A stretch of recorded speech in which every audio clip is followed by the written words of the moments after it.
At 2:47 p.m., on June 27, 1944, near Saint-Lô, France, the air smelled of hot metal and diesel. Sparks hissed beneath a Sherman tank, where 3 American mechanics crouched in the mud, faces lit by the flash of a welding torch. The front of the tank looked wrong, its nose covered in jagged plates of scorched steel, ripped from the carcass of a German Panzer.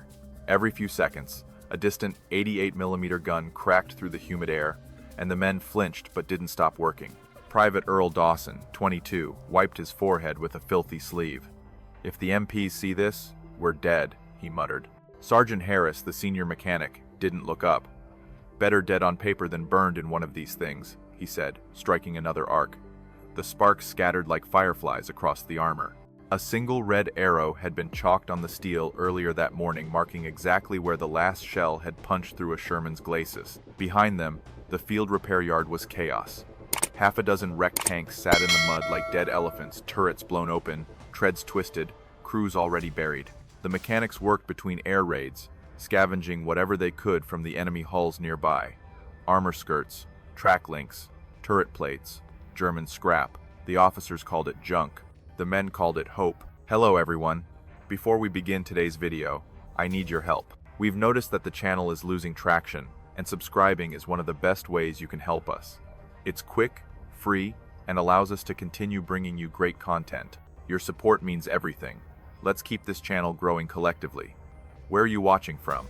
Drop your city or country in the comments below. Thank you very much.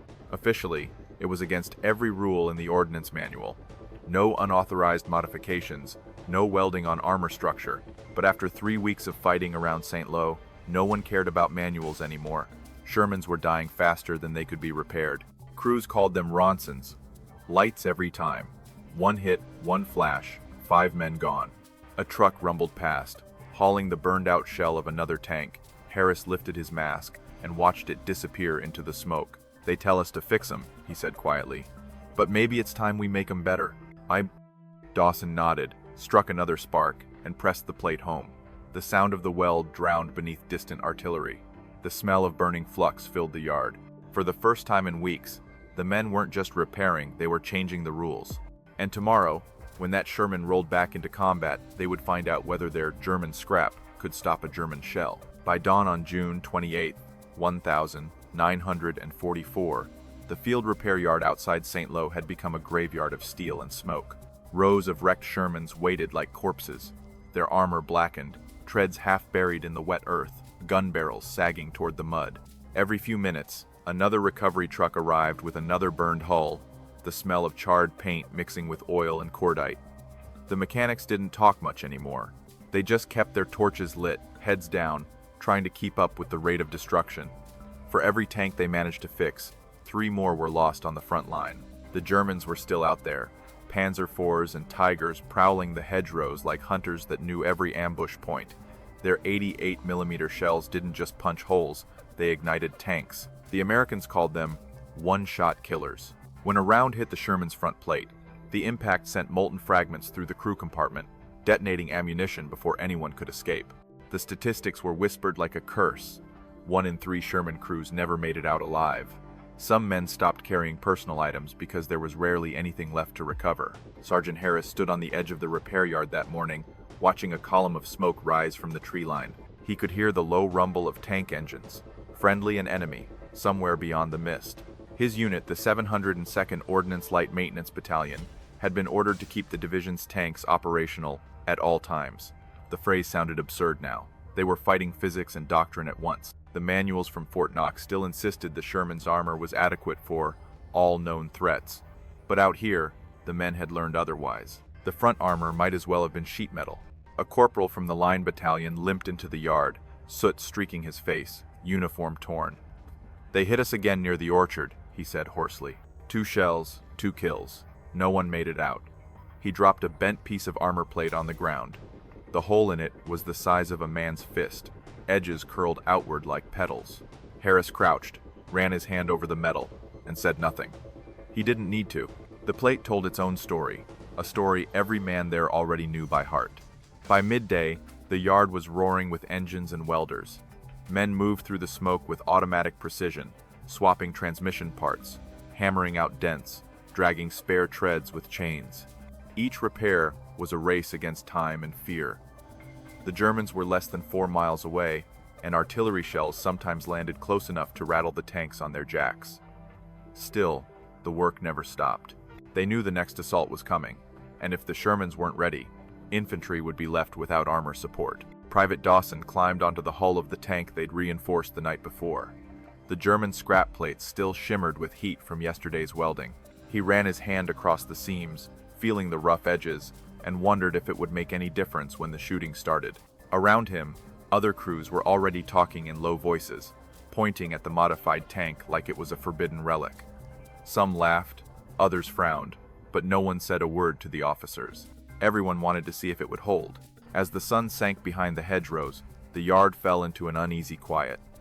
The noise of tools faded, replaced by distant artillery and the crackle of radio chatter.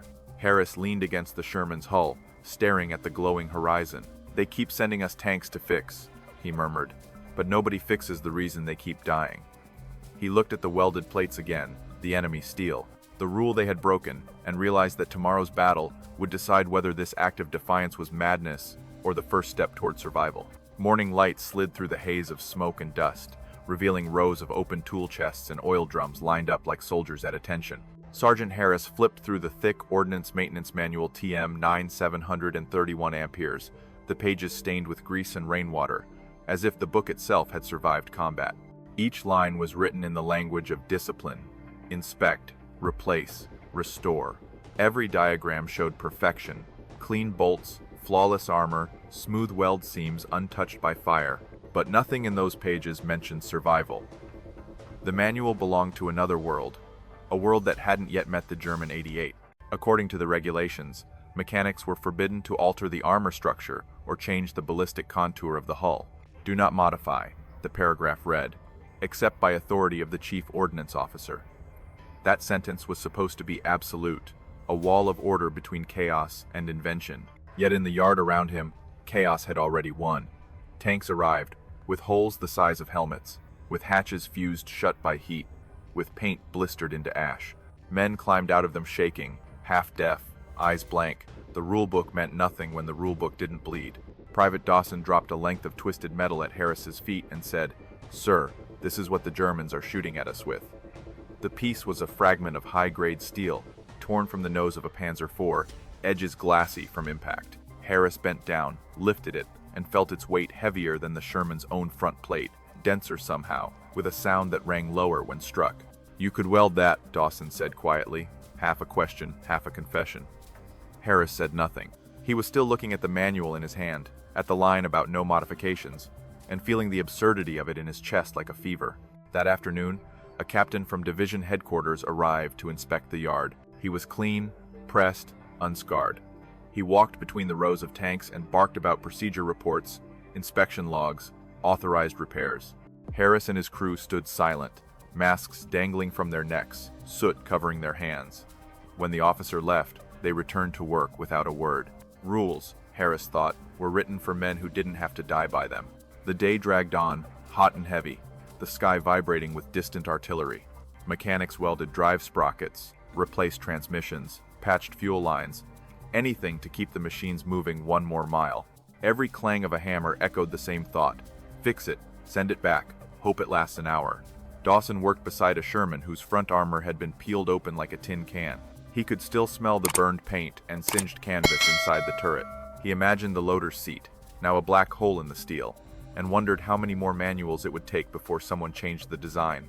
When the last tank rolled out toward the front that evening, Harris sat on the fender of the welded Sherman and opened the book again. The wind flipped the pages to the section on armor composition. It described rolled homogeneous steel in neat technical phrases: tensile strength, hardness, yield tolerance. He closed it slowly and stared at the German scrap plate bolted to the ground beside him. It didn't need words or tables. It had already survived a shell. The thought stayed with him long after the sound of engines faded into the distance. Somewhere beyond the hedgerows, the war kept burning, and for the first time, Harris began to wonder whether the only real rule worth following was the one the battlefield would write for them tomorrow. The official doctrine said the Sherman was fast, reliable, and easy to maintain, built to support infantry, rather than duel with heavy armor. On paper, it was a perfect machine of industrial logic.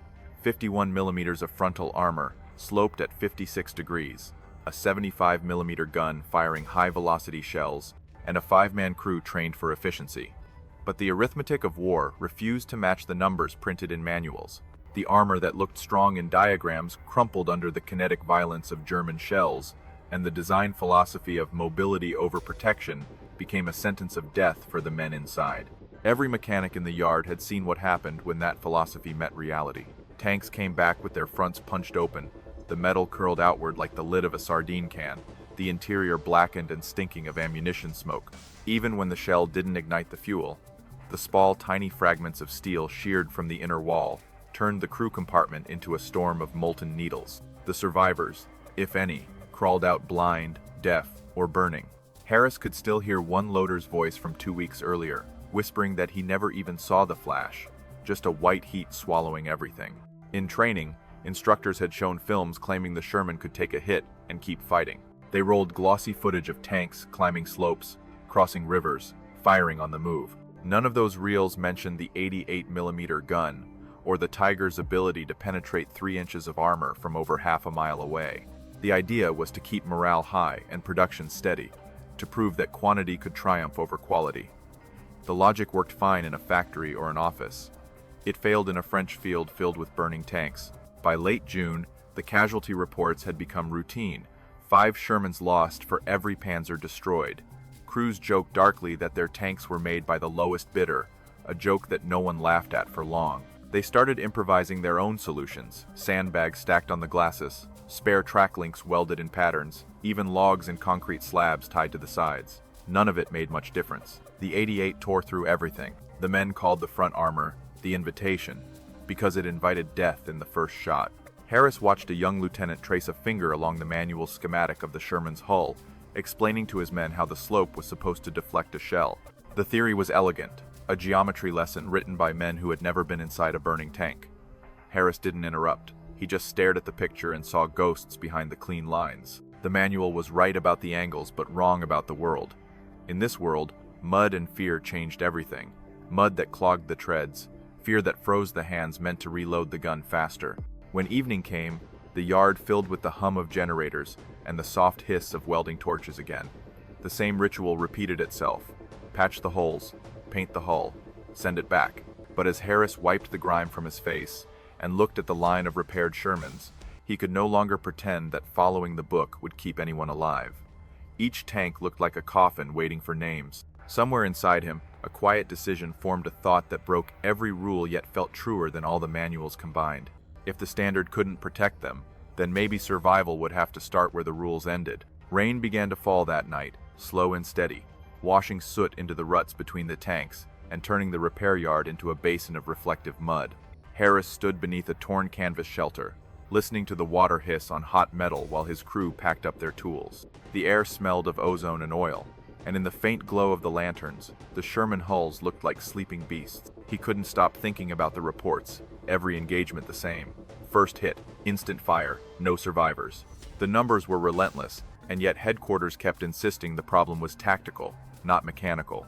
They said crews needed to flank more, to move faster, to use terrain. No one mentioned that the terrain was bocage walls of living earth that trapped every tank like a coffin. The next morning, a new batch of wrecks arrived. One Sherman still had its crew inside, their bodies blackened into statues. The recovery men stood silent as the engineers pried open the hatch. No one spoke until Harris muttered, "That's what within spec looks like." He had heard that phrase so many times it had lost all meaning.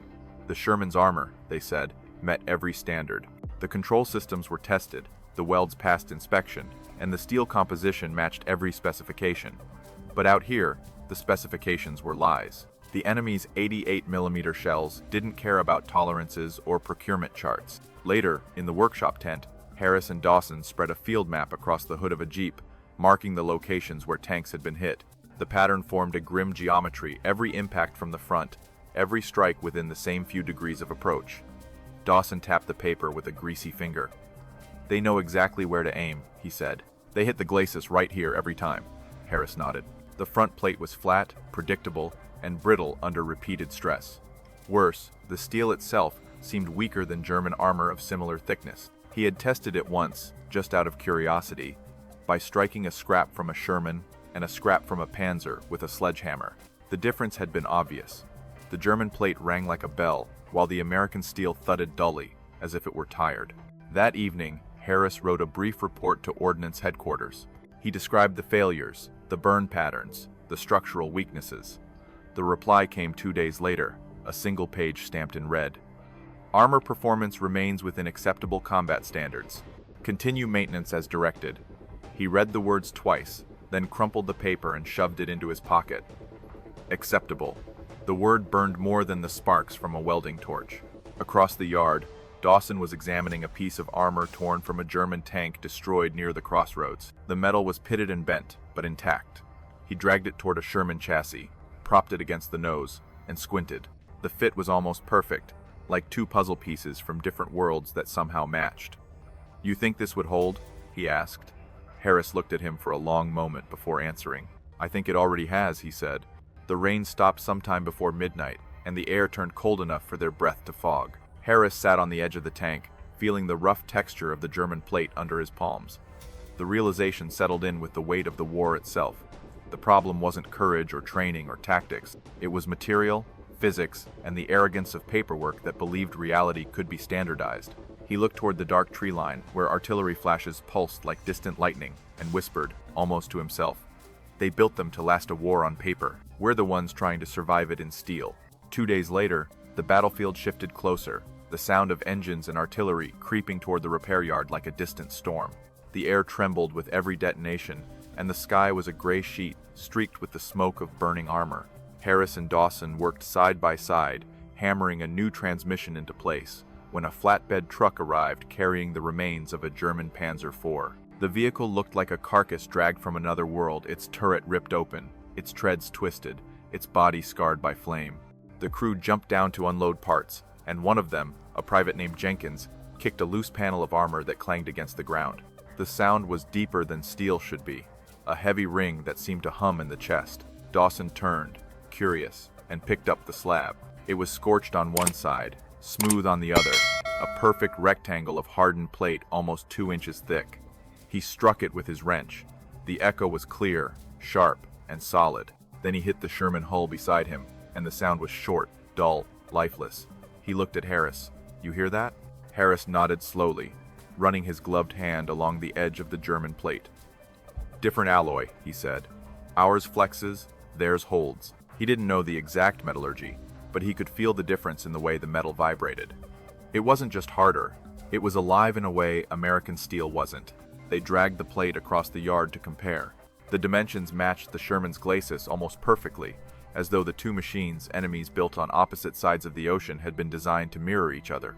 "What if," Dawson said, breathing hard, "we use this stuff? Just bolt it on. Weld it even." Harris laughed, a dry, tired sound.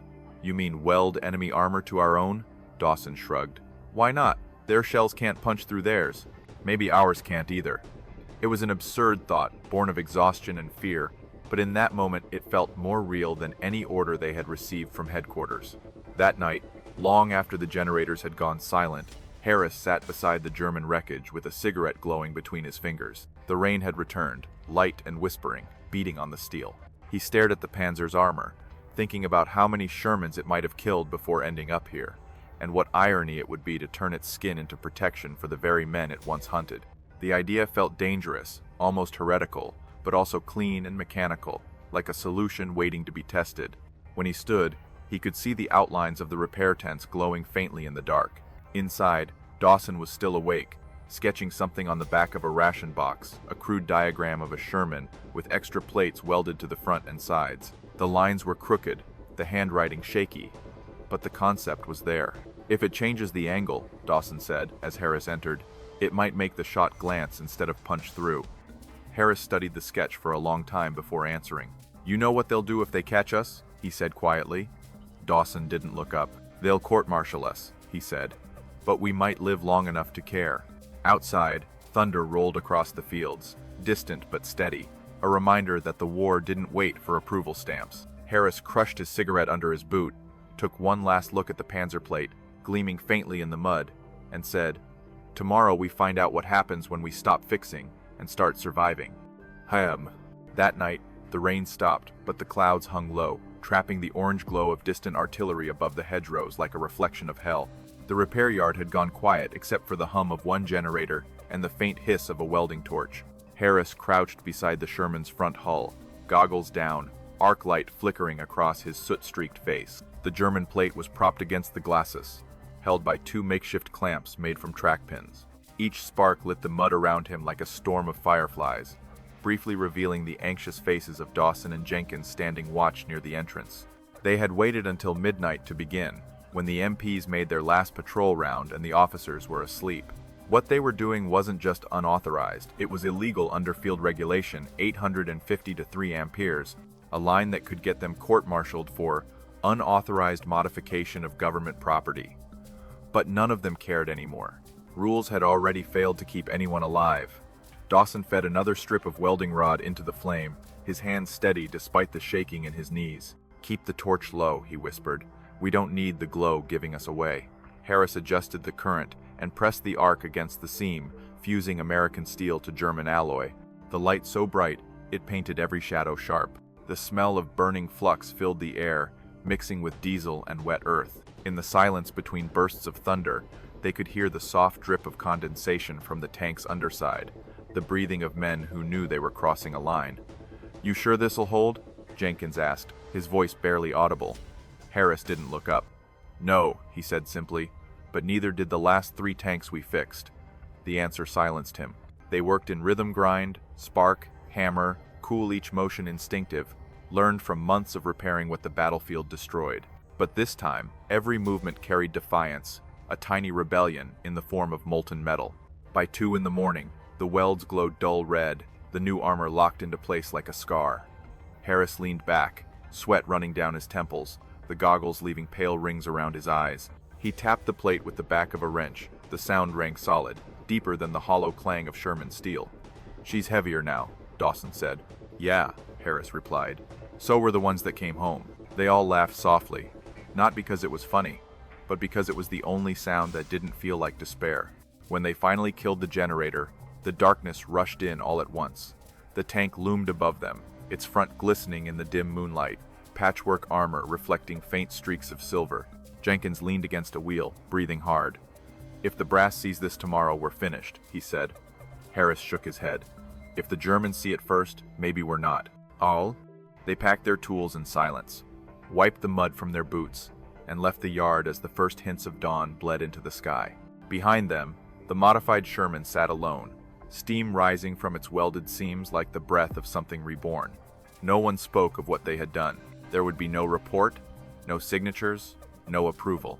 But as Harris glanced back one last time, he felt a strange certainty settle in his chest, a quiet conviction that somewhere between fear and defiance, they had stumbled onto the one thing the manuals had forgotten to teach: how to fight a war that refused to follow the rules. By dawn, mist rolled across the fields, thick and pale, wrapping the world in a strange, muffled silence. The modified Sherman sat at the edge of the yard, its armor still streaked with soot, the weld lines dark and uneven but solid. Harris had barely slept, the sound of the welder's hiss still ringing in his head. Dawson was already inside the driver's hatch, running the engine warm. The diesel rumbled low, steady, alive. For the first time in weeks, the tank didn't look like a target. It looked like a promise. The call came at 6:30 a.m., enemy armor spotted near the crossroads south of St. Lo. A recon patrol was pinned down, and the only available tank was the one they had just finished welding. There was no time to think. Harris watched as the crew climbed aboard. Dawson at the controls, Jenkins loading the gun, Lieutenant Moore commanding. They looked at him once before closing the hatch, that half-second of silent understanding passing between men who had shared a secret. "Keep her in the trees," Harris said, voice low but firm. "Don't let them get a clean shot." The lieutenant nodded. Then the Sherman lurched forward, treads grinding against wet soil, and disappeared into the morning fog. The next hour stretched like a lifetime. The mechanics waited, listening to the distant thunder of tank guns echoing through the hills. Each boom sounded like it could be theirs. Then came the radio crackle, broken, chaotic, filled with overlapping voices. "Hit front plate, no penetration. Repeat, no penetration." Someone laughed through static, half hysterical, half disbelieving. Harris froze, gripping the receiver. Another voice came through, clearer this time. "She's still moving, took a direct hit, and she's still moving." The yard erupted in shouts. Men dropped tools, ran toward the road, craning their necks toward the smoke rising from the south. When the Sherman finally returned, its hull was scorched and pocked with shrapnel, but it was still rolling. The German plate was dented, cracked around the welds, yet intact. Harris climbed onto the glacis, ran his glove along the impact mark. An 88mm shell had struck dead center, right where 3 other tanks had died the week before. The welds held. The shot had failed to penetrate. Inside, Dawson's face was blackened with soot and sweat, but he was grinning. "Guess German junk's good for something," he said, voice hoarse but alive. Word spread faster than any order could travel. By evening, half the battalion had seen the tank, and every mechanic was asking questions. How thick was the plate? How did they fit it? Did it slow the engine? The officers said nothing, officially, but no one stopped the whispers. A miracle born of disobedience had survived the day. Harris stood beside the tank as the sun went down, the light glinting off the rough weld seams like scars on living skin. He felt no triumph, only relief, the kind that came not from winning a battle, but from proving survival was still possible. That night, as the yard quieted again, Dawson sat on the hull, watching sparks from another welder flicker in the distance. Other crews had already begun scavenging their own German scrap, pulling armor from wrecks and hauling it back to camp. The idea had escaped their control, spreading like fire through the division. Harris looked up at the sky, now streaked red by artillery, and thought about the irony of it all, that salvation had come not from invention or orders, but from desperation. He touched the dented plate one more time and whispered, "You held." It was not a prayer, not even gratitude. It was recognition, the silent language of men who knew that sometimes the only way to live was to build something that shouldn't exist. Within 3 days, the yard that once smelled only of grease and despair had transformed into a furnace of invention. Every crew that came in for repairs brought stories of tanks that had taken hits, and lived stories that began with laughter and ended with silence, because no one could quite believe them yet. But word had already outrun the truth. Across the hedgerows, through the channels of rumor and necessity, the phrase began to circulate, "Use German scrap, it works." Arding. By July 1st, the 702nd Ordnance Battalion's repair yards were no longer just workshops, they were laboratories of survival. Mechanics scavenged wrecked Panzers and Tigers like vultures, cutting through burnt hulls to find plates that still rang solid when struck. The clanging of hammers and the hiss of welders filled the night air, the rhythm echoing like an industrial hymn. Nobody waited for permission anymore. The brass had other concerns: advancing lines, broken supply chains, daily casualty reports, and no officer dared question a method that was saving tanks faster than official doctrine ever had. Harris moved from crew to crew, inspecting welds, offering quiet advice, and keeping watch for patrols that might report them. The field had become a forest of silhouettes, tanks in half-light, their armor glowing orange from torch fire, their crews bent over like blacksmiths. In the distance, gunfire flickered along the horizon, but the men barely noticed anymore. They were too deep in their work, forging their own armor from the bones of the enemy. Each Sherman began to look different, some covered in ragged plates of Panzer steel, others with improvised skirts made from track links and hatches. The tanks no longer matched the blueprints. They looked like hybrids, creatures born of necessity and defiance. Soldiers from neighboring units came to watch, some laughing, others taking notes. Frankensteins, one captain called them. Ugly as sin, but if they live, so will we. No one corrected him. When the first of these modified Shermans rolled back to the front, its sides glinting unevenly in the afternoon sun, the infantry cheered from the ditches. They had seen too many tanks burned to care what the new ones looked like. If this scrap armor gave even a few seconds of extra life, it was worth every broken rule in the book. That day, 2 German shells struck one of Harris's modified tanks. The first glanced off, the second dented the side, but didn't pierce. The crew survived, bruised and deaf, but breathing. Their laughter over the radio sounded unreal, shocked, half-mad, like men who had cheated fate. By the end of the week, scrap armor had become a movement. Entire maintenance battalions began trading for captured steel, bribing transport drivers, and bartering cigarettes for tools. Even some officers turned a blind eye, pretending not to see the strange patchwork glinting on their tanks. The Army's paperwork could not keep up with the battlefield's reality. Regulations, inspections, requisition forms, none of it mattered when a welded plate meant a man came home instead of burning in his seat. Harris watched the transformation with quiet pride and unease. What had started as an act of defiance was now doctrine by rumor, spreading faster than anyone could control. The men no longer asked whether it was right, they only asked where to find more steel. As night fell, the yard flickered with dozens of torches, each one a small rebellion against the inevitability of death. The air trembled with heat and the smell of molten metal. Harris wiped sweat from his brow, looked at the shimmering lines of fire stretching across the dark, and thought, this isn't engineering anymore, it's evolution. In the background, the modified Shermans waited like beasts reborn, their hulls glimmering with scars and seams, ready to go back into the inferno. The men who had built them knew what the welds meant, not victory, not glory, but a chance. And in a war where chance had become the rarest commodity, that was enough to make even broken steel feel holy. By mid-July, the front line had stabilized long enough for headquarters to start noticing what was happening in the field. Reports began filtering up from combat units, phrases buried in after-action summaries that didn't fit the normal pattern. Took a direct hit on glasses, no penetration. Crew survived front impact. Enemy fire deflected by additional plating. At first, the officers thought it was a clerical mistake or an exaggeration of luck. But when the same descriptions appeared across 3 different divisions, the Ordnance Corps finally sent an engineering team to investigate. They arrived in pressed uniforms and clean boots, stepping carefully around puddles of oil and mud, as if the ground itself might stain them. Harris watched them from the edge of the yard, arms folded, as they circled the welded Shermans like archaeologists, studying an artifact from a lost civilization. One officer tapped the German plate with a hammer, frowned at the dull thud, and scribbled notes. Another ran a caliper along a seam, measuring the thickness of the weld. The men who had built it stood back in silence, waiting for the inevitable lecture about regulations. But instead of condemnation came curiosity. The engineers ordered ballistic tests on one of the modified tanks, setting it up in a makeshift range behind the hedgerows. The crews gathered on the slope above, watching as a captured 88mm gun was rolled into position. When the first shell hit, the impact was like a door slamming shut on the world, an eruption of dust and flame. When the smoke cleared, the plate was dented but unbroken. The second shot struck higher, leaving a gouge but no hole. The third cracked the weld, but still failed to penetrate. A low murmur spread through the crowd. Harris exhaled for the first time in what felt like hours.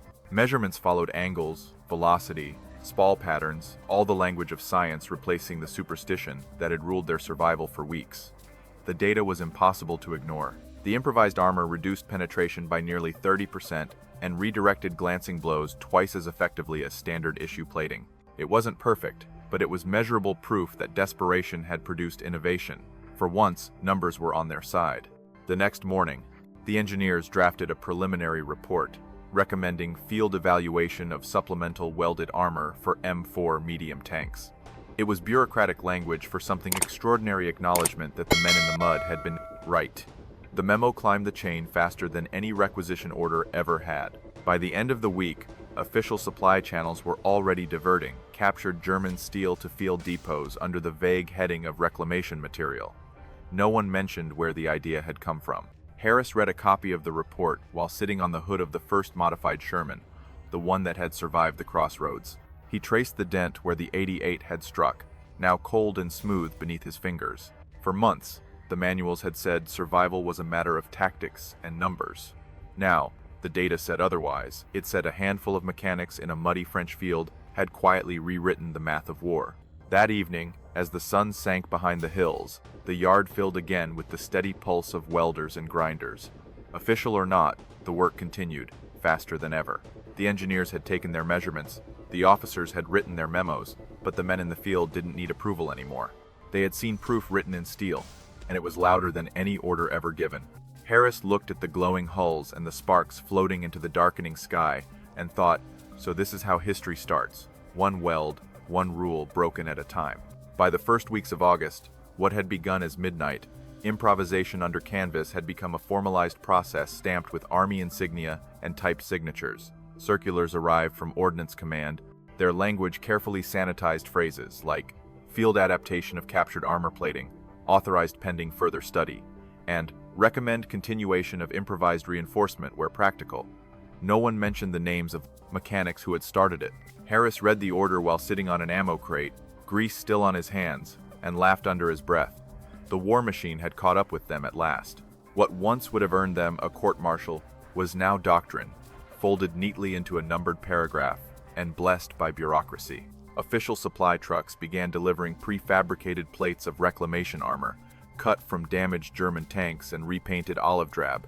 They even came with mounting instructions, as if the army had planned it all along. Harris helped unload the shipments, watching men who had once whispered in fear now work openly, welding in daylight without glancing over their shoulders. The smell of molten flux still hung in the air, but it no longer carried the scent of rebellion, only routine. Dawson joked that they were running the cleanest illegal operation in Europe, and everyone laughed because it was true. Within weeks, Sherman units from Normandy to the Ardennes began sporting the new field armor kits. The transformation was astonishing. Tanks that had once looked fragile in uniform now carried jagged, asymmetrical faces, each one unique, each one wearing its own history. Some crews painted the welded seams red to mark their extra life. Others left them bare as silent tribute to the men who had figured it out first. Infantrymen started calling them Rhino Shermans, half in mockery, half in awe. Whatever the nickname, the effect was the same. Confidence replaced fatalism. When a Sherman rolled into battle now, its crew no longer whispered about burning. They talked about surviving. Headquarters released new training bulletins incorporating supplemental field armor procedures. The same instructors who once lectured about "do not modify" now used photos from St. Lo as teaching material. The captions read, "Improvised solution demonstrating ingenuity of maintenance personnel under combat conditions." The irony wasn't lost on Harris. He had seen those same men dismiss field reports as superstition a month earlier. Yet here they were, enshrining rebellion as innovation. It was how institutions survived wars, by absorbing defiance and calling it progress. One afternoon, a colonel from Ordnance visited the yard, inspecting the modified Shermans like trophies. "Fine work, Sergeant," he said, patting the armor. "You and your men have done the Army proud." Harris nodded, biting back a smile. Pride had little to do with it. It had been fear, desperation, and a refusal to die quietly. But he said nothing. There was no point explaining that invention was just survival with a spark of luck. When the colonel left, Harris sat on the track of the first tank they had welded, watching the weld lines glow faintly in the sunset. He remembered the night they'd done it, the darkness, the smell of flux, the fear of discovery, and wondered how many other acts of defiance in this war had been turned into regulations by morning. Dawson joined him, tossing a wrench between his hands. "Guess we're legal now," he said. Harris smiled. "Doesn't change a thing," he replied. "We were right before they said we were." That night, the yard was quiet except for the low hum of the last generator. Harris stood beneath the stars, thinking of the men still fighting in the patched tanks beyond the hills. The rules had bent because they had dared to break them, and somewhere out there, every dented plate carried proof that sometimes the only way to fix a flawed design was to ignore the instructions entirely. By the time the leaves began to turn in the autumn of 1944, the world around St. Lo had changed. The front line had moved east, the noise of battle drifting farther away, leaving behind a landscape pocked with rusting armor and silent fields where grass now grew through shattered treads. The repair yard, once a place of exhaustion and smoke, had quieted to a rhythm of maintenance and memory. The war still raged, but here the fight had become something else, a slow reckoning with what it had cost and what it had created. Harris walked between the rows of tanks one last time before the unit relocated. The Shermans stood like monuments, each marked with its own patchwork scars, each carrying the story of men who had refused to die the way the manuals predicted. Some of the armor plates had already begun to rust, the edges streaked orange, but he didn't mind. They looked honest that way, proof that survival was always imperfect, never clean. Dawson followed behind him, wiping his hands on a rag, eyes scanning the weld seams they had once risked their lives to hide. "Think they'll remember who started it?" he asked. Harris shook his head slowly. "Doesn't matter," he said. "We didn't do it to be remembered. We did it because we wanted to live." In Paris, the Ordnance Command was already drafting new specifications for what they now called Field Armor Kit M1. The technical language was dry. Clinical impact resistance coefficients, slope optimization, field adaptability. There was no mention of the fear that had driven it. No hint of the men who had welded by moonlight, praying not to be seen. History had already begun its quiet work of tidying the edges, turning desperation into procedure, turning risk into legacy. Yet for those who had been there, the truth was simpler and heavier. Innovation hadn't come from genius or theory. It had come from exhaustion, from the unbearable repetition of watching friends burn. That night, Harris sat alone beside the first tank they had ever modified. The dent from that original 88mm shell was still visible, shallow but permanent, a bruise that time hadn't erased. He traced it with his fingers, feeling the cold steel, and for a moment he could still hear the echoes of that morning, the hiss of the welder, the rumble of engines, the laughter that wasn't quite laughter when the tank came back alive. He realized then that what they had done wasn't rebellion or brilliance. It was instinct, the kind that lives at the edge of fear and refuses to break. Beyond the yard, lightning flickered far off toward the German border, silent and distant. The war would follow that horizon for months more, swallowing new towns and new names, but its lessons would linger here, carved into the seams of steel. When people looked back, they would see the numbers, improved survival rates, armor modifications, tactical advancements, but they would never feel the weight of those nights, the smell of flux and rain, the trembling hands that dared to strike a spark in the dark. Harris stood, brushed the mud from his boots, and looked across the field where a dozen Shermans glinted faintly under the stars. "They'll make it home," he murmured, half to himself, half to the ghosts he carried. Not because of orders, because we stopped waiting for permission. The wind shifted, carrying the metallic scent of the tanks and the faint echo of engines far away. In that sound was the truth he would never write down, that in every war, survival doesn't belong to the strongest or the bravest, but to the ones who dare to think when everyone else just follows the rules.